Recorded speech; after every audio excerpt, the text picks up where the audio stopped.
ላይክ ኮሜንት ሰብስክራይብ ማድረግ እንዳትረሱ። አባት ልታደርገው ያለችውን ሚልድሬድን ደስታሽ ደስታዬ ህመምሽ ህመሜ ብሎ 3 ጉልቻ ለመመስረት እስከ እድሜው ማብቂያ አብሯት ሊኖር ወሰነ። ይህንን ውሳኔውን በህግ ለማሰር በጋብቻ ሊያሳምረው ወሰነ። ይሁን እንጂ ፍቅራቸው እንደ አንዳንድ ተረቶች ተጋቡና በቃ በሰላምና በደስታ እስከ ዘላለም አብረው መኖር ጀመሩ ብለን የምንደመድመው ቀላል የፍቅር ታሪክ አልነበረም። ትዳራቸው ገና በማለዳው ሳይታሰብ በፈተና የተሞላ ነበር።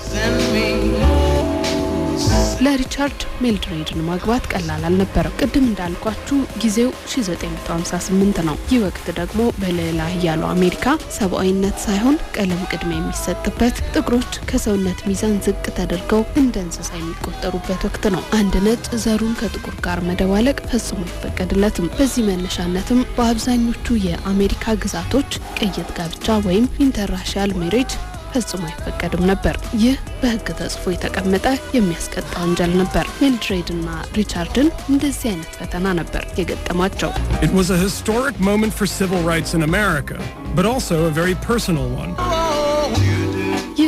በዋሽንግተን ዲሲ እምብዛም አይሰራም ነበር። እናም ሪቻርድ ሚልድሬድ ከመውለዷ በፊት ጋብቻው ይሁንታ ወደሚያገኝበት ወደ ዋሽንግተን ዲሲ በማቅናት በዚያ ከሚልድሬድ ጋር ሰማንያቸውን ተፈራርመው የህግ ባልና ሚስት ተብለው ወደ ትውልድ ቀያቸው ወደ ቨርጂኒያ ተመለሱ። አብረው ጎጆ ቀልሰው ጎጆአቸውን ለማሞቅ ደፋ ቀና ማለት ጀመሩ። ፍቅራቸው እያበበ ቤታቸው እየሞቀ መጣ። ይሁን እንጂ ከህብረተሰቡ የሚመጣውን አሉባልታ መሸከም ለጥንዶቹ ፈታኝ ነበር። አብረው የቀለሱትን ጎጆ ሊያፈርሱት ጥቁርና ነጭ የሚል ህግ አውጥተው ተገዳደሯቸው። እነሱ ግን ፍቅራቸው ይህንን አጉልተው እንዲመለከቱ አልፈቀደላቸውም። There's actually one simple issue. And the issue is, may a state prescribe a marriage between two adult consenting individuals because of their race? ልጃቸውን ወልደው በደስታ ከሚኖሩበት ቤታቸው ከዕለታት በአንዱ ሌሊት የቨርጂኒያ ፖሊሶች በኩለ ሌሊት የቤታቸውን በር ሰብረው ወንጀለኞቹን ለመያዝ ገቡ። ጥንዶቹ የሰሩት ብቸኛው ወንጀል መጋባታቸው ነበር። ፖሊሶቹ ጥንዶቹን ከመኝታቸው ላይ ወስደው ወደ እስር ቤት ጣሏቸው። የአካባቢው ፍርድ ቤት ሪቻርድና ሚልድሬድ የጥቁርና የነጭ ጋብቻን የሚከለክለውን ህግ ተላልፋችሁ በመገኘታችሁ ወንጀለኛ ናችሁ ብሎ ፈረደባቸው። የ1 ዓመት እስርም ተፈረደባቸው። የወቅቱ ዳኛ የ1 ዓመቱን እስር ከፈረዱ በኋላ ለጥንዶቹ አንድ አማራጭ አቅርበው ነበር። ቨርጂኒያ ውስጥ ለ1 ዓመት በእስር መቆየት የመጀመሪያው አማራጭ ሲሆን፣ ሁለተኛው ደግሞ ለ25 ዓመታት እግራቸው የቨርጂኒያን ምድር እንዳይረግጥ ከተመለሱም ደግሞ እንደ ባለ ትዳር ሳይሆን ተፋተው እንደሆነ ተነገራቸው። The judge then offered the Lovings a choice: a full year in jail or exile. You said I had to leave the state. Well, I left. And took your wife with you. That's right. To marry you. ከነዚህ ሁለት አማራጮች ጥንዶቹ አንዱን መምረጥ ነበረባቸው። ሪቻርድ ለሰከንዶች አላንገራገረም። ሚስቱንና ልጁን ይዞ ከቨርጂኒያ ለመውጣት ወሰነ። ጋብቻቸው ተቀባይ ያላገኘባትን ቨርጂኒያ ለቀው ለመሄድ ተዘጋጁ። ካደጉበት ቀዬ ወዳጅ ጓደኛ ጎረቤት ካፈሩበት ቤተሰብ ስራ ሁሉም ትተው ትዳራቸውን ለማስቀጠል መጀመሪያ ወደ ተጋቡባት ዋሽንግተን ዲሲ ያቀኑ። በዚያ እንደ አዲስ ጎጆ መስርተው መኖር ጀመሩ። አዲስ ከተማ ላይ አዲስ ኑሮ ሀብለው ጀመሩ። ተጨማሪ 2 ልጆችን ወለዱ። ነገር ግን ቨርጂኒያ ትተዋቸው የመጡት ቤተሰቦቻቸው ከጊዜ ወደ ጊዜ ይናፍቋቸዋል። ባሉበት ብቸኝነት፣ ባይተዋርነት ይሰማቸው ጀመር። 5 ዓመታትን ልጆቻቸውን ያለ አጎት፣ ያለ አያት፣ ያለ ዘመድ አዝማድ አሳደጉ። በዋሽንግተንም የዘረኝነት ጥቃቶች ባይቀሩላቸውም ትዳራቸውን አቁሙ፣ በቃ አፍርሱት የሚላቸው ህግ ባለመኖሩ ብቻ መርጠዋት ሰነበቱ እንጂ ቨርጂኒያ የልባቸው፣ የቤተሰባቸው፣ የወዳጅ ዘመዶቻቸው ቦታ ነበረች። ከ5 ዓመታት መንገላታት በኋላ የመጣው ይምጣ ብለው ወደ ቨርጂኒያ ለመመለስ ወሰኑ። ይሁን እንጂ ከቨርጂኒያ ያሰደዳቸው ህግ አሁንም አልተቀየረም።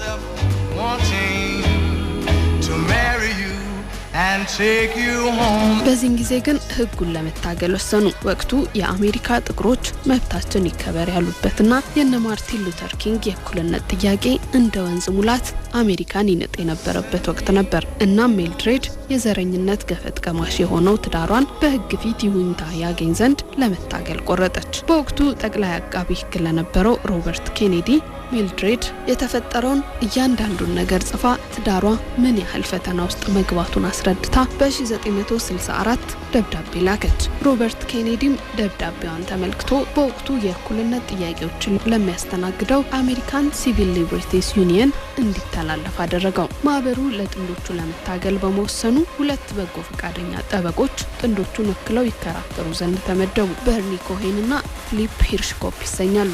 እነዚህ ጠበቆች የጥንዶቹን ጉዳይ ይዘው ወደ ቨርጂኒያ ፍርድ ቤት አቀኑ። ህጉ አሜሪካ በህገ መንግስቷ ያሰፈረችው ሁሉም ዜጋ ጥቁርም ሆነ ነጭ አሜሪካዊ በመሆኑና ሰው በመሆኑ ብቻ ያገኘዋል ብላ የጻፈችውን የእኩል ተጠቃሚነት መብት ህግ የሚጥስ መሆኑን ተናግረው ክስ መሰረቱ። The state is ignoring a very important point, and that is the right of Richard and Mildred Loving to wake up in the morning or to go to sleep at night knowing that the sheriff will not be knocking on their door or shining a light in their face in the privacy of their...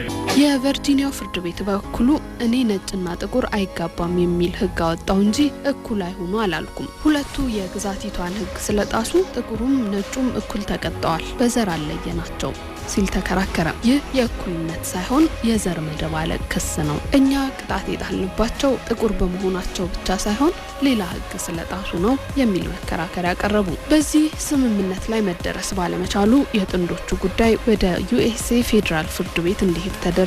ኬዛቸው ላቪንግስ ቨርሰስ ቨርጂኒያ ተብሎ ተከፈተ። የላቪንጎችና የቨርጂኒያ ጉዳይ እንደማለት ነው። ሚልድሬድ ላቪንግ እና ሪቻርድ ላቪንግ በሁለት ፈቃደኛ ጠበቆች፣ ቨርጂኒያ ደግሞ ሮበርት ሚክዌን በተባለ የግዛቲቷ የፍርድ ቤት ዋና ዳኛ ተወክለው ክርክራቸውን በዋናው ፍርድ ቤት ማድረግ ቀጠሉ። ብዙ ተከራከሩ። 14ኛው አንቀጽ የአሜሪካ ህገ መንግስት የሁሉም ዜጎች እኩል ተጠቃሚነት የሚለውን ጥሳለች በተባለ Tell the court I love my wife and it is just unfair that I can't live.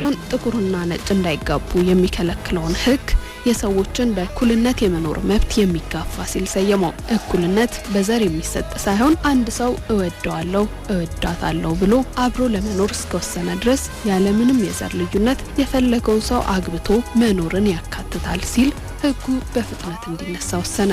ይህ ለጥንዶቹ ፍርድ ቤት ተካሶ የማሸነፍ ታሪክ ብቻ አልነበረም። ፍቅራቸው ከህግም ከዘርም ከማህበረሰብ አስተሳሰብም ከፍ ያለ መሆኑን ማሳያ ነበር። ከዚህ በኋላ በደስታና በፍቅር እስከ ዘላለም አብሮ ኖሩ ለማለት የሚያስደፍር ጊዜን አሳልፈዋል። አይ እዚህ አትኖሩም በተባሉበትና በትዳራቸው ምክንያት በተፈናቀሉባት ቨርጂኒያ ሪቻርድ በ2008 እስከ ሞተበት ሚልድሬድም በ2015 በተፈጥሯዊ ሞት እስካሸለበችበት ጊዜ ድረስ በቤተሰባቸው ተከበው ነፋሻማውን የቨርጂኒያ አየር እየተነፈሱ ኖረዋል። ታሪካቸው በአሜሪካ የጥቁሮች እኩልነት መብት ትግል ውስጥ ታሪክ ቀያሪው ነበር። ከነሱ በኋላ ብዙ ግዛቶች ጥቁርና ነጭ አይጋባም የሚለውን ህጋቸውን ከህገ መንግስታቸው ፍቀዋል። ጥቁርና ነጭ እንደፈለጉ መጋባት በብዙ ቦታ ተፈቅዷል። በ1960ዎቹ 2% ብቻ የነበረው የኢንተርራሺያል ሜሬጅ ወይም የነጭና የጥቁር ጋብቻ በ2016 17% ደርሷል።